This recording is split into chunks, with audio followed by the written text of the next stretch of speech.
kids were younger, we had a paper route.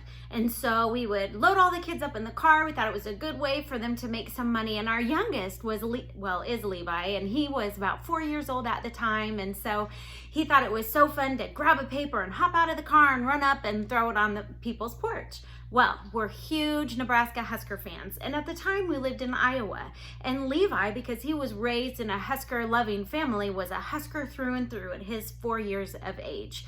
He opens up the door and all of a sudden he stops, because the house that he was supposed to deliver to were Hawkeye fans, and they were covered in yellow and black Hawkeye decorations, go Hawkeyes, and he flat out refused to deliver the paper to the Hawkeye house. And so then we had to talk to him about how we love all people, Hawkeye fans, Husker fans.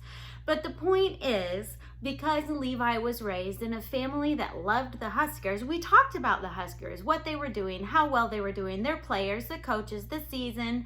And so he caught hold of that excitement and that passion. So this episode is called How Will They Know? And I've been talking to a lot of moms lately that are just kind of burdened over how will their children know the God of the Bible. And so my encouragement to moms is this: they will catch it from you. If your relationship with the Lord is stale and stagnant and an obligation, they will care less about what God has to say in His Word. But if you immerse yourself in the Word of God, if you love Him, if you follow Him with all of your heart, if you're talking to your children about Him, if you are praying to Him, if you're telling the kids how the Lord has answered those prayers, they will get to know your God, and they will be excited about what He is doing. Our relationship with Christ is not an obligation. It's not something to mark off on our to-do list, but it permeates our hearts and our lives.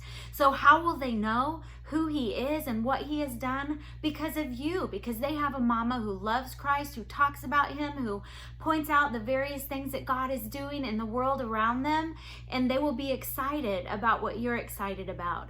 Deuteronomy chapter 6, verse 6 through 9 kind of talks about this. He says, "These words which I am commanding to you today shall be on your heart, and you shall teach them diligently to your sons, and you shall talk of them when you sit in your house, and when you walk by the way, and when you lie down, and when you rise up. You shall bind them as a sign on your hand, and they shall be as frontals on your forehead. Write them on the doorposts of your house and on your gates."